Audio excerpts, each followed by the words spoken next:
po'y masaya sa Amen?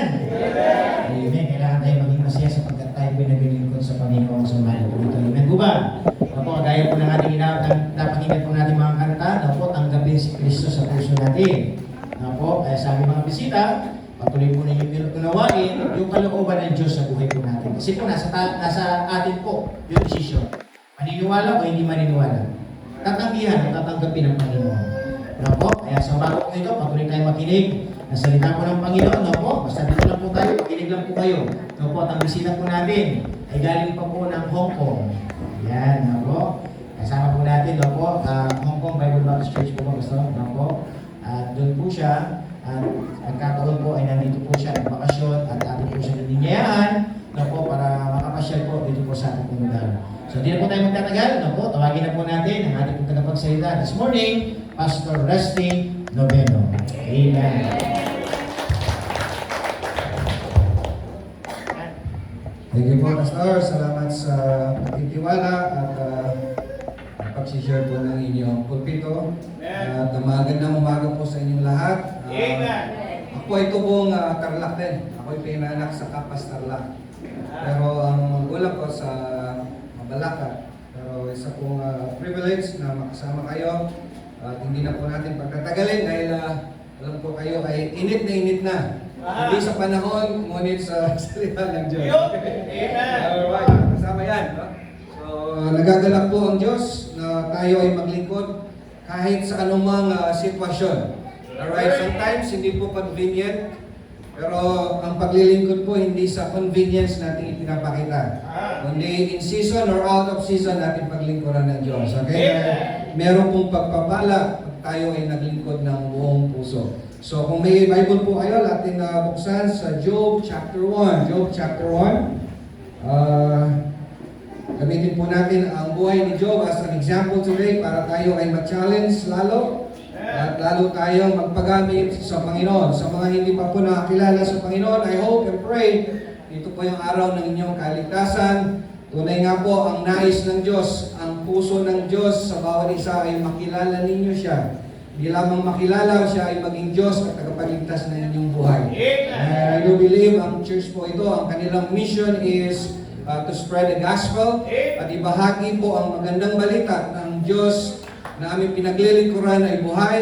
Diyos na nagmahal, binigay ang kanyang buhay doon sa krus ng Kalbaryo upang sa ganung bagay po tayo ay magkaroon at masangpungan ang kaligtasan, magkaroon po ng pag-asa ang bawat isa.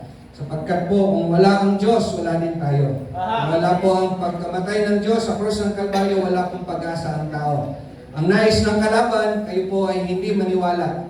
Yan po ang desire niya. Pero ang desire ng Panginoon, makilala ninyo siya at bigyan kayo ng buhay na walang hanggan. So, dito po sa Job chapter 1, beginning from verse 1 through verse number 10. So, kung may Bible po kayo, let's read salit-salitan. I will read verse 1 and read verse number 2 till we go through verse number 10. Nandiyan na po ba kayo? Amen. Amen. The Bible says there was a man. So, hindi po ito haka-haka lamang. No? Ito po ay tunay na nangyari. At binibigyan tayo ng testimony sa salita ng Diyos about this man named Job.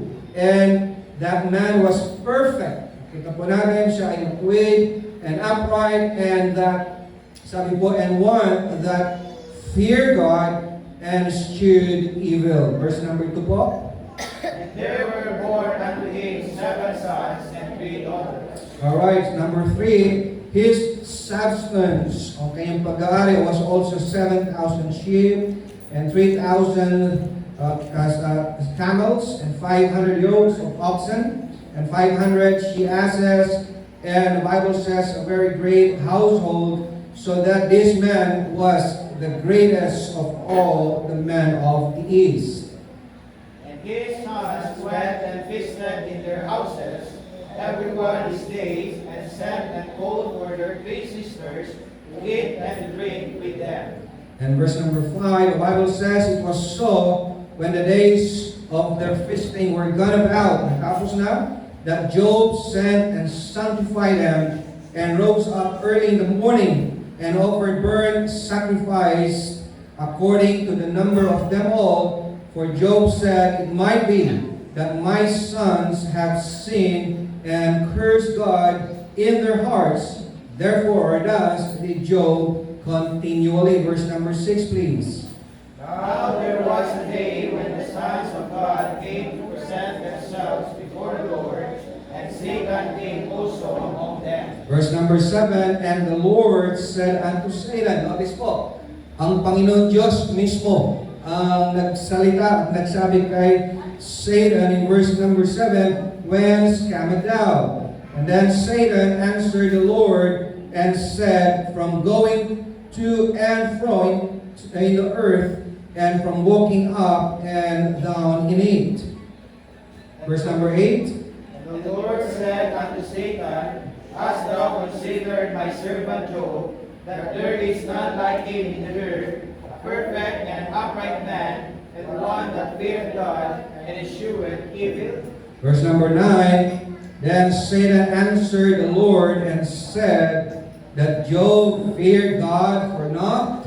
Verse number 10, Hast not thou made a hedge about him, and about his house, and about all that he hath on every side?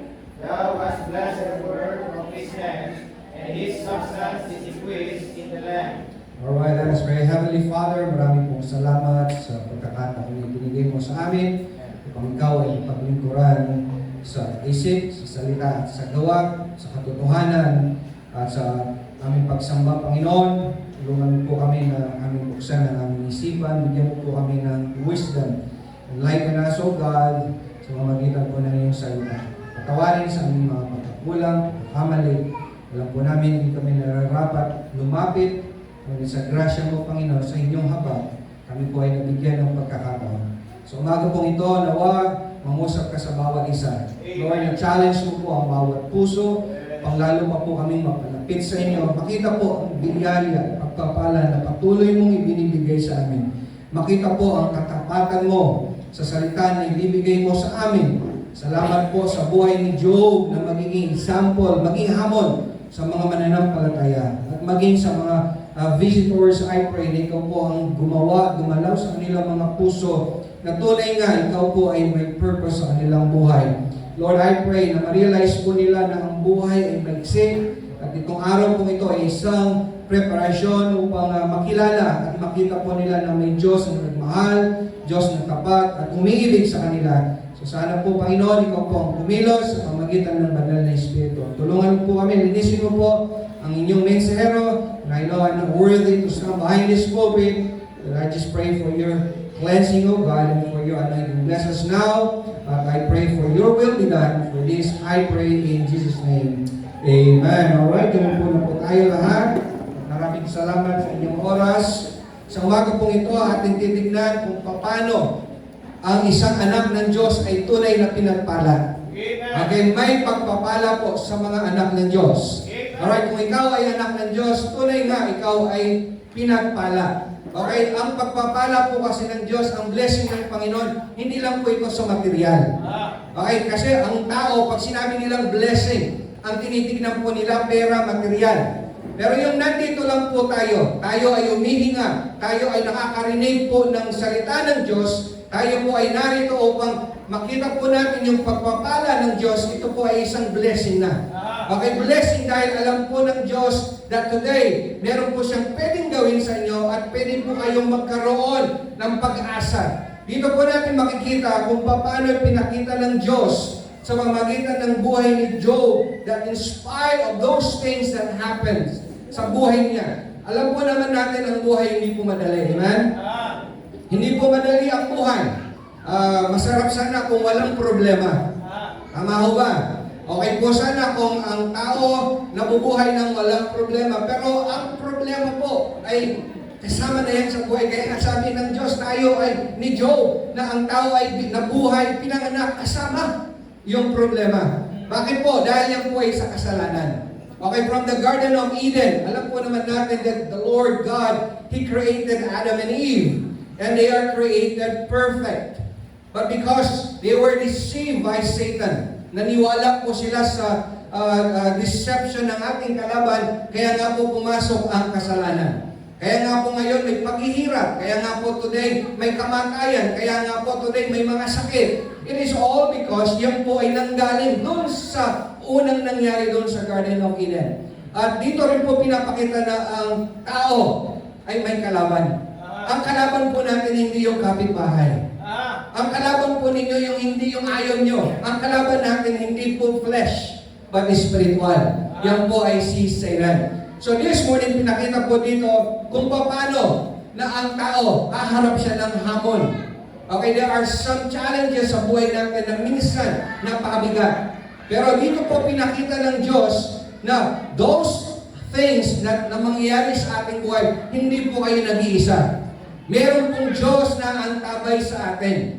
Kaya nga napaka-importante sa tao, masumpungan nila ang Diyos sa kanilang buhay. Sapagkat kung wala kang Diyos sa buhay, aharap ka sa mundo na wala kang sandigan. Kailangan mo ang Diyos sa umagang ito. Kung hindi mo pa kilala ang Diyos, yun po ang dapat natin gawin. Kilalanin at makilala pa siya bilang Diyos at tagapagligtas ng ating buhay. Why?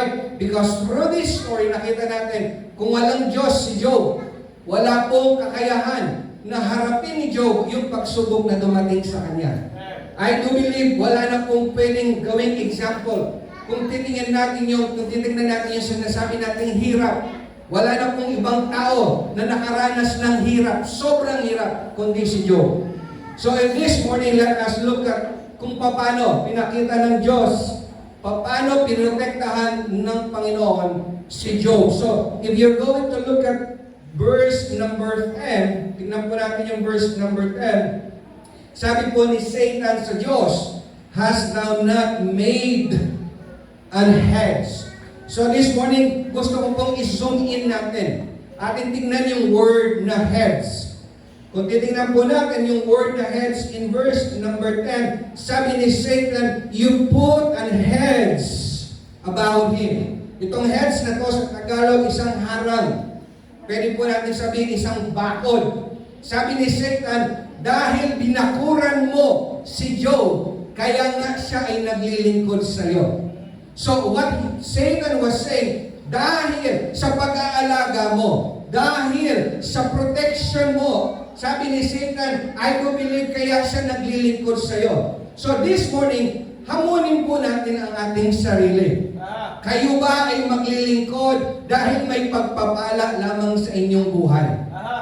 Kung tatanggalin ng Panginoon yung pagpapala na yon, dito po matites kung tunay ka nga na anak ng Diyos. Na tunay nga ikaw ay umiibig sa Diyos. Whether ikaw ay haharap sa pagpapala or whether tatanggalin ang pagpapala sa iyo. Ikaw ba ay maglilingkod when time or yung season ay napakaganda? Kaya nga, sabi ko ngayon, sabi nga ni Pastor, kanina, pasensya na Pastor, mainit. Hindi tayo maglilingkod sa Diyos kung malamig lamang. Right. Alright, kahit pinapawisan tayo, hindi lang naman ako ang papawisan dito. Tayong lahat. So, ibig sabihin, pantay-pantay, amen?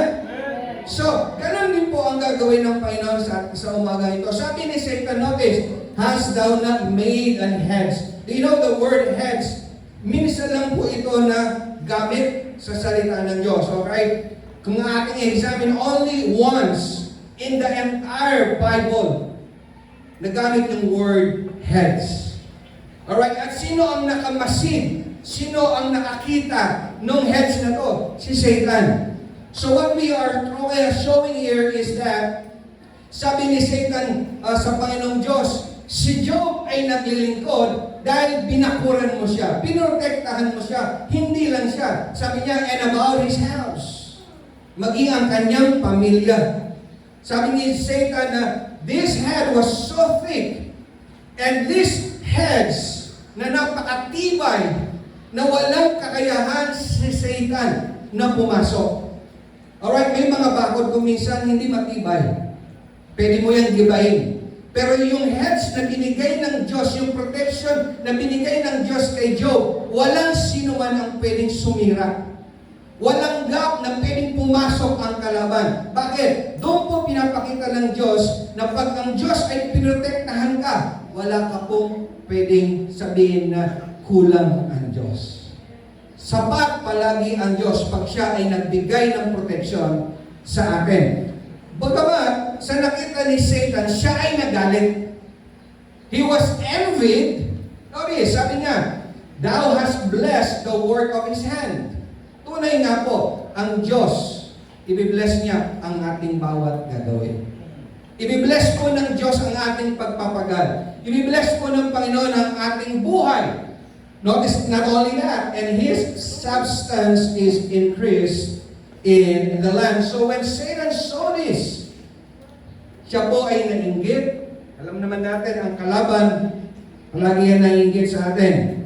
And he was vexed, he was troubled, and maliciously, ano po ang sinabi ni Satan sa Panginoon? Sabi ni Satan sa Panginoon, ang motibo ni Job, kaya kanyang pinaglilingkuran, kaya natatakot si Job sa iyo, kaya minamahal ka ng Diyos sa iyo, it is because you have given him that hedge. So sabi ni Satan, ito yung reason bakit kanya pinaglilingkuran. This is the reason why Job loves you. This is the reason why Job fear you.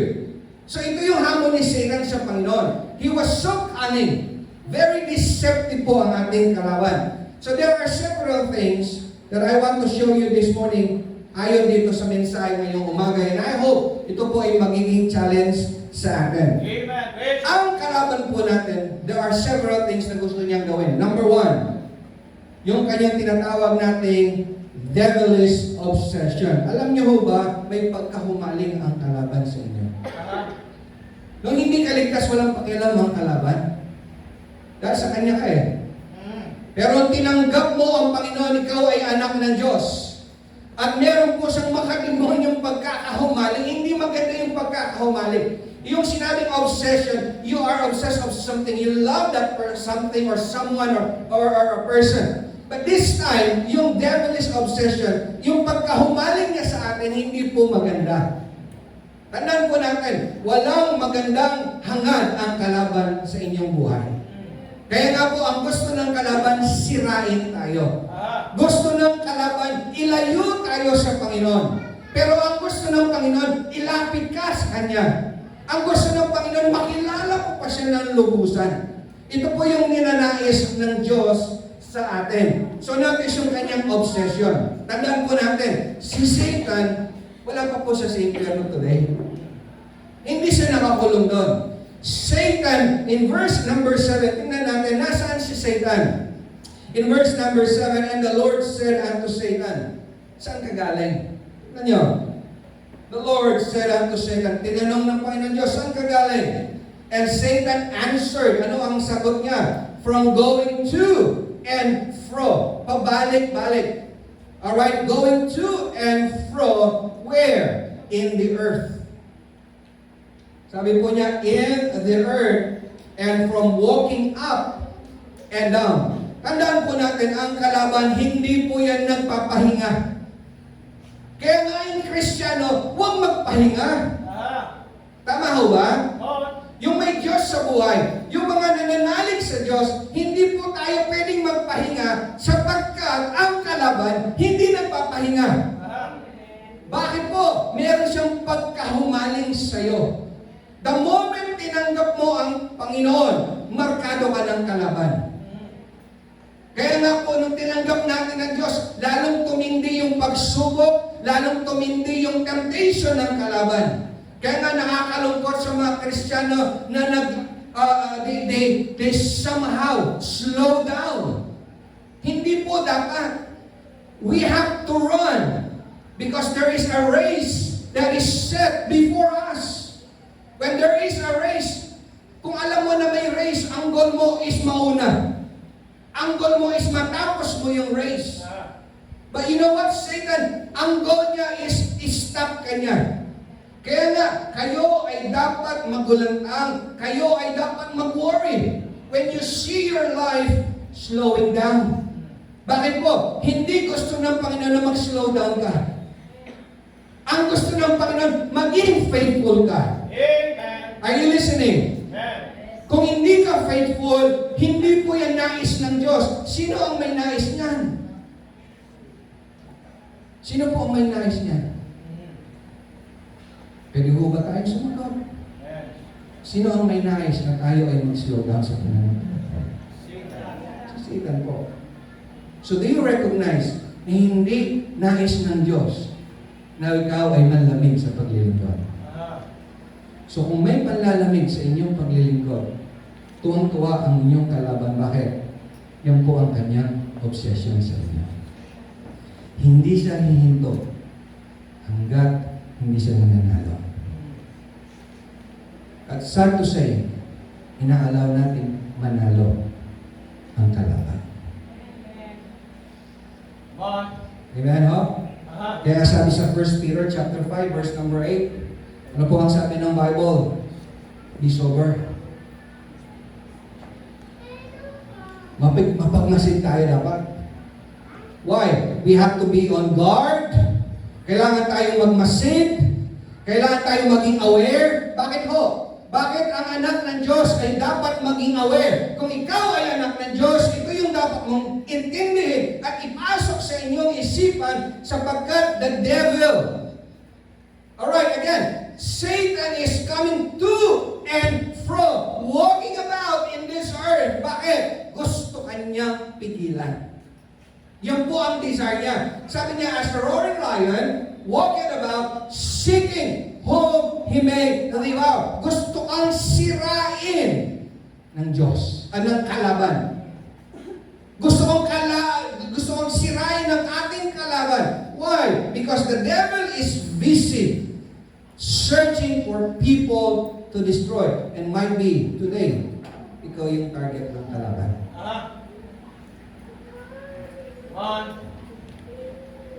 Today, pag hindi tayo aware, might be today, ikaw yung target ng kalaban. Alam niya kasi, na ang oras niya may na lamang.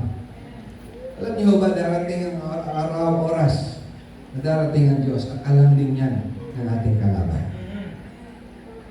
And He's working overtime. At ang nakakalungkot ng Kristiyano, hindi pwedeng mag-overtime para sa Panginoon. Di ba, Pastor, nakakalungkot that a Christian, kailangan mo pa siyang encourage, i-push, para mag-overtime sa Panginoon. Samantala, ang ating kalaban, he's working overtime. Na ikaw ay pinagpala ng Diyos, hindi mo man kayang magbigay ng oras. Sometimes isang oras lang. 2 oras lang ang inihiling ng Panginoon. Actually, 7 days a week, sa'yo yung 6. Inihiling lang ng Panginoon yung Sunday mo. Hindi mo pa mabigay. Why? Because yung kalaban mo, he's working overtime. Because he wants to destroy you. He will use family members, friends, and neighbors. Ito yung mga gagamitin ng kalaban. Family. Kaya nga minsan, di ba, hindi tayo makapag-church because ang hadlang, members ng family. Tandaan mo, bago dumating ang family, Diyos muna. Mga anak po natin, hindi pwedeng maging hadlang yan. Dapat tayo ang maging example, mga parents. Ay mga kabataan, hindi rin pwedeng parents ang maging hadlang sa inyong paglilingkod. Kung kailangan mong pumili ang Panginoon o ang parents, unahin mo ang Diyos. Dahil pagpapalain ka ng Diyos. Business. Mas nauna po ang Diyos sa business. Sino ba ang nagbigay sa atin? Gagamitin niya ng kalaban. Ano pa? He walks through our city and towns. Dito po sa lugar na to, Satan is busy. Alam niya, merong simbahan dito. And he knows, ito ay gagamitin ng Diyos. And Satan will walk around in this area to discourage the people. Why? Because Satan got one thing on his mind. Ano po ba nasa puso ni Satan? Your utter and complete destruction. Huwag mong sabihin matibay ka. Huwag mong sabihin matigas ka. Huwag mong sabihin na matibay ka. Because ang kalaban, hindi po yan hihinto. Gagamit at gagamit ng mga bagay upang mawala ka sa paglilingkod. John chapter 10 verse 10. Ano po ang sabi? The thief cometh. Ang magnanakaw. Ano yung purpose niya? Hindi po yan maglilinis sa bahay mo. Tama ba? Pag may pumasok sa bahay mo magnanakaw, lilinisin ba niya yung bahay mo? Aayusin ba yung bahay mo? Lalagyan ba ng grocery yung kitchen mo? Kung ganun yung magnanakaw, buksan natin yung ating pinto. Allow na lang yung magnanakaw na pumunta sa atin, di ba? Pero ano ho ba yung purpose ng isang magnanakaw? He cometh not but to steal and to kill and to destroy. And yan po ang hangarin ng ating kalaban. There is not a moment of day that Satan is not trying his best to destroy you. Even right now, he was so busy trying his best to destroy you. He will use anything and everything possible kung pwede niya lang gamitin ito. He will use family member, as I've said. He will use your job. He will use your finances. He will use your fun time. He will use your cell phone. He will use all your gadgets. He will use lost people and church people. He doesn't care about these things. All he cares is yung sirain ka. Kaya nga po, dapat tayong maging mapagmasid. Dahil ang ating kalaban, nagmamasid. All he cares about and all he is concerned about is one thing, destroying you. Because if you're lost, if you are lost today, he will do everything he can do para ipigilan kanyang makilala mo ang Diyos. Why? Because if Satan will have you, wala na po yung problema ang kalaban. That is why, my friend, today is the best day para makilala mo ang Diyos. Amen. Today is the day of this great salvation. Today is the appointed time. Today is the accepted time. Huwag mong patagalin. Why? Because Satan will do his best para hindi ka na magkaroon ng pagkakataon na makilala mo ang Diyos. Why? Pag hindi mo kilala ang Diyos, ikaw ay mapapahamak. Kaya kami po ay nagsusumamo, nananalangin na ikaw ay magkaroon ng tinatawag na pagkakataon upang makilala mo ang Diyos. Why?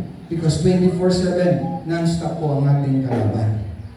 He will do everything within His power to wear you down kung ikaw ay bukas. Kaya nga na-stress minsan. Kaya nga minsan na-overload tayo. Yun po ang gusto ng kalaban. Mga pastors, mga teachers, mga workers, ano ang gagawin ng kalaban? I-workload niya tayo, i-overload tayo para mawala tayo ng gana. And these are the things, pag hindi po tayo careful, these will be the things that will pull you down. That is why this morning, let us watch out. Let's watch out. Bakit po? Number one, there's a devilish obsession. May pagkahumaling ang ating kalaban sa bawat isa. And number two, kung merong devilish obsession, number two maganda, a distinct observation. Ibig sabihin may natatanging pagmamasid. Sino to? In verse number 8. Verse number 8, tingnan natin. And the Lord said unto Satan, hast thou considered? Tingnan ninyo. Sabi ng Panginoon, na-consider mo ba ang aking alagad ni si Job, that there is none like him in earth? Napakagandang testimony. Napakaganda po na sinabi ng Diyos, a perfect man and upright man, one that feared God and eschewed evil. Ano po ang nais ng Diyos sa bawat isa? Ano po ang nais ng Diyos sa mga mananampalataya? Na tayo po ay dumating sa point na tayo ay magiging lingkod ng Diyos. Lahat tayo ay lingkod ng Diyos. Pero, Meron pong difference yung naglilingkod at binibigay ang kanyang buhay sa kanyang paglilingkod. Hindi lang po tayo maglingkod, but we are sold out in serving the Lord. And I don't believe yan po si Job. He is sold out. Talagang binigay niya ang kanyang buhay upang paglingkuran ang Diyos. Kaya nga sabi niya ng Panginoon kay Satan, na-consider mo ba, nakita mo ba ang aking alagad na si Job? Bakit? Wala siyang katulad. Ang nakakalungkot po ngayon, wala nang distinction between Christian and the world. Nagiging worldly na ang mga Kristiyano. Ang nakakalungkot po ngayon, tayo ay sumasabay sa trend ng mundo. Kaya nga hindi na makikita ng mga tao kung sino yung may Diyos at kung sino ang walang Diyos sa kanilang buhay. Why? Because Christian lost their distinction. Nakakalungkot. Pero ang verse pong yun, sabi ng Panginoon, have you considered my servant Job? Bakit? Sabi ng Panginoon, there is none like him. Ang goal po natin, na darating ang araw, masabi man ng Panginoon sa atin, there is none like you. There is none like you.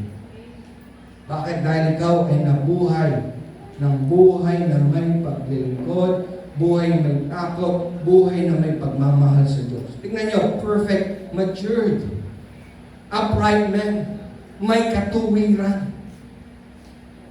He was upright, he was righteous in all his dealings. And one, napakalaga po ito, and one that feared God. Isang tao na may takot sa Diyos.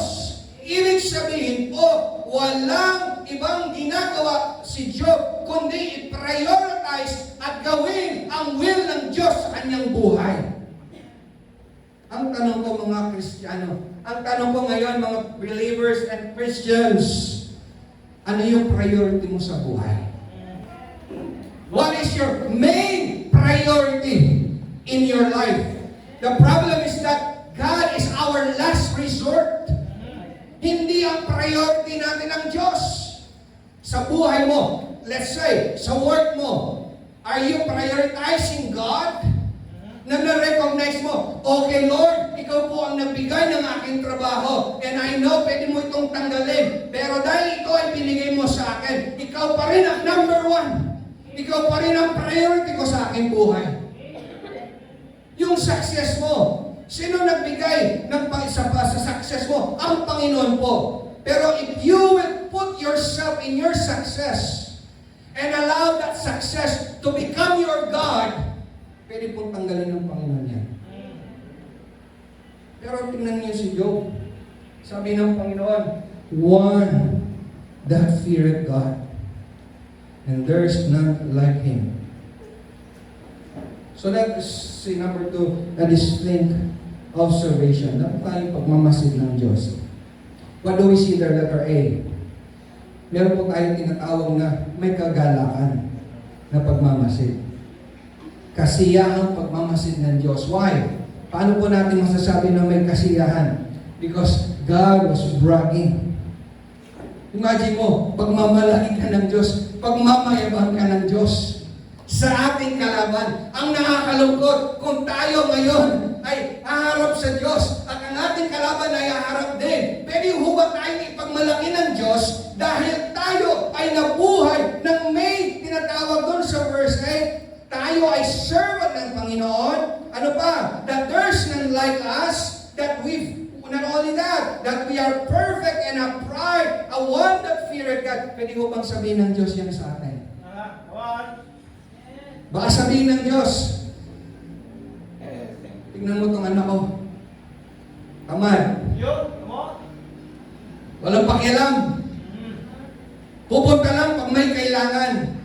Maglilingkod kung may kailangan. Kaya minsan hindi binibigay lahat ng Panginoon kasi kung ibibigay ng Panginoon baka mawala na tayo eh. Buti pa pag may pangangailangan tayo, nakakonsider natin na may church. Lumuluhod tayo, humihingi tayo sa Panginoon, nakikipag-usap tayo sa Panginoon. Pero pag na-bless na tayo, nawawala tayo. Tandahan po natin, the more binibless tayo ng Panginoon, the more nalalapit tayo sa Kanya. Are you listening, church? Are you listening po? The more na pinagpapala ka ng Diyos, the more na lumapit ka sa Diyos, the more na paglingkuran mo ang Panginoon. Bakit? Tingnan ninyo yung pagmamayabang ng Diyos. God was bragging on Job to Satan, and God was testifying about Job to Satan. Notice God's delightful observation. Sabi ng Panginoon, God called him my servant. Ibig sabihin, this speak of Job's service. Imagine niyo po, na-observe ng Panginoon. Nagmamasid ang Panginoon sa bawat galaw ng kanyang mga anak. At nakita niya that Job was serving. Job service. Notice, my servant spoke of his service. God said, there is none like him. This speak of Job's superiority. Imagine, lahat po tayo pwedeng umangat. Lahat tayo pwedeng maging distinct person for the Lord. Sabi ng Panginoon, tingnan mo, there is none like Him. Hindi po nakakalungkot kung makita ng Diyos na tayo ay walang katapatan. That we are not even faithful to serve and to love Him. Pero ano sabi ng Panginoon, my servant, there is none like Him. Ano pa ang sabi niya? God said, a perfect man. Ibig sabihin, speak of Job's soundness. Ibig sabihin, naalala niya, naintindihan niya kung sino ang Diyos sa kanyang buhay. Naintindihan niya kung sino ang mahalaga sa kanyang buhay. God said, an upright man. Ibig sabihin, ito po ay tumutukoy sa kanyang pagkaroon ng spirituality. Mga kaibigan, mga kapatid, ito po yung goal natin. Ito po yung observation ng Panginoon. A delightful observation. Letter B, tingnan man natin yung tinatawag na disturbed observation. In verse number 9. Ano po ang sabi ng kalaban? Satan answered. Sumagot naman ang ating kalaban. Ano ang sagot niya? And said, that Job feared God for not. Ano pong sabi ni Satan? Mag-worship pa ba si Satan sa iyo kung tatanggalin mo lahat? Will Job will worship you kung wala siyang meron niya? Paglilingkuran ka ba ni Job kung wala siyang doon sa mga natatamasa niya today? Yun po yung observation, yun po yung disturbed observation ng ating kalaban. You see, ano yung logic ng ating kalaban? Sabi ng kalaban sa Panginoon, binibless ka niyan, pinaglilingkuran ka niyan, dahil binibigyan mo siya, pinagpapala mo siya, tanggalin mo yan. Sabi ng kalaban. In Romans chapter 2 verse number 4, ano po ang sabi ng Bible? Romans chapter 2 verse 4, or despiseth thou the riches of His goodness? Romans chapter 2 verse number 4. Sabi po doon sa ating Biblia, just look at in your Bible, Romans chapter 2 verse number 4. Or despiseth thou the riches of His riches. Huwag po nating hayaan na mawalan tayo ng pansin sa mga pagyaya ng Diyos at yung kalooban ng Diyos, ang kabutihan ng Diyos. Notice forbearance and long-suffering, not knowing that the goodness of God leadeth thee to repentance. Ang goodness po ng Panginoon, ang lalo pa dapat magpalapit sa atin sa Kanya. Ang pagpapala ng Diyos, ang kabutihan ng Diyos, ang dapat pang lalong lumapit. Ito yung magiging susi upang lumapit po tayo sa Panginoon. You see, the devil knew that Job feared God. Alam ng kalaban yan. At ano sabi ng kalaban? Tanggalin mo yan. Ano ang gagawin ni Job sa iyo? Number 3. Point number 3. Amen. Praise God. Notice, point number 3. A divine obstruction. Point number 3. Doon sa ating verse number 10. Hindi po tayo punta sa point number 3. Okay, a divine obstruction. Ito yung harang na inilagay ng Panginoon. Verse number 10. Sinuri ng ating kalaban yung obstruction na nilagay ng Panginoon. Sabi po ng kalaban, sabi po dito ni Satan, has thou not made an hedge about him. Sabi ng kalaban, you always protected him and his family. So in verse number 10. So ano po yung titignan natin sa verse number 10, letter A? The source of the heads. Number A, letter A, under point number 3. Tingnan po natin yung source of the head. Eh sino, saan nanggaling yung source na to? Yung heads na to, sino yung source? Tandaan natin, the source of these heads was not made by men. Kaya tingnan natin, hindi po yung protection ng mundong ito ang magbibigay sa atin ng tunay na kaligayahan. Hindi po yung protection ng pera ang magbibigay sa atin ng satisfaction. Hindi po yung trabaho ang magiging heads ninyo or protection ninyo. Dahil pwedeng mawala lahat yan. Pero ano po yung source of the heads ni Job? It was not made by man. The heads was not made by his parents or spouse. The heads was not made by the pastor or the church. Yung pong protection na to, nanggagaling at ito ay ginawa ng Diyos. It was made by God. So sabi ni Satan, binigyan mo yan nilagay mo yan. Tanggalin mo kaya yan. Ano ang mangyayari? So letter B, hindi lang yung source, tingnan natin yung sakop nung heads na yun, the scope. In verse number 10, it says, you put these heads about him and about his house and about all that he hath on every side. Imagine mo, kung ikaw ay anak ng Diyos, ikaw ay protektado ng Panginoon. On every side.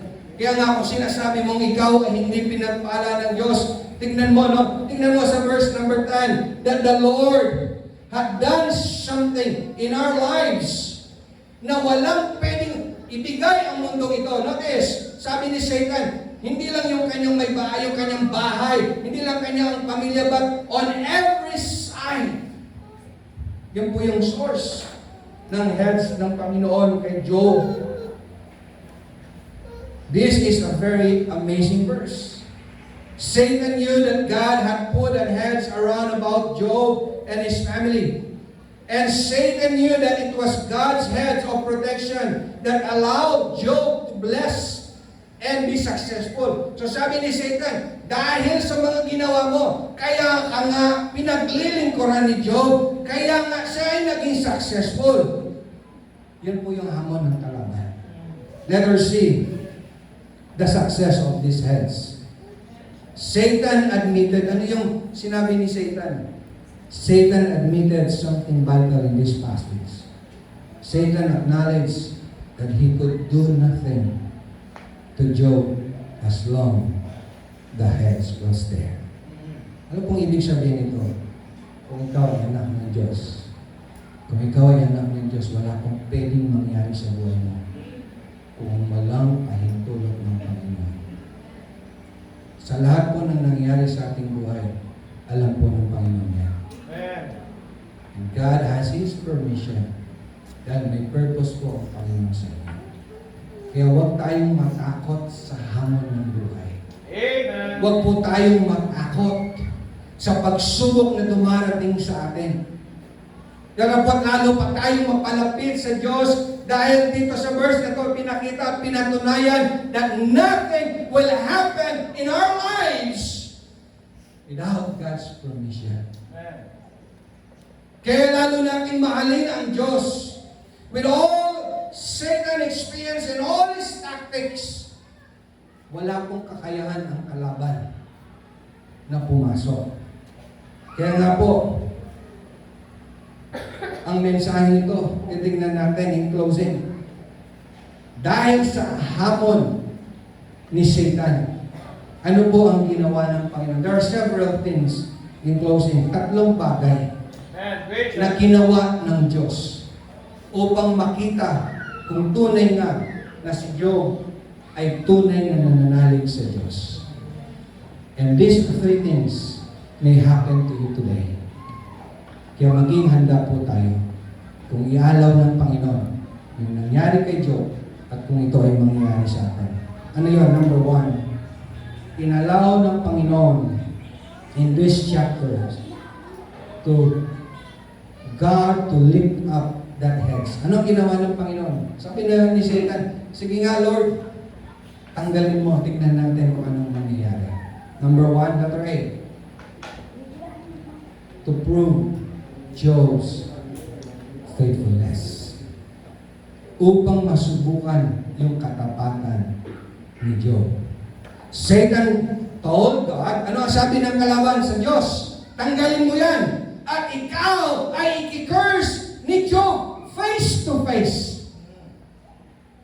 Pero in verse number 12 of Job chapter 1, verse number 12, all together please, basahin po natin yung verse number 12, John 1:12. Nandiyan po kayo.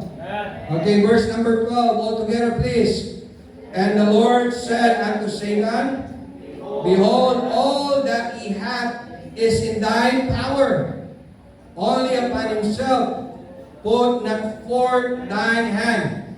So Satan went forth from the presence of the Lord. Sabi ng Panginoon sa kalaban, okay, everything, meron kang authority now, except yung buhay ni Job.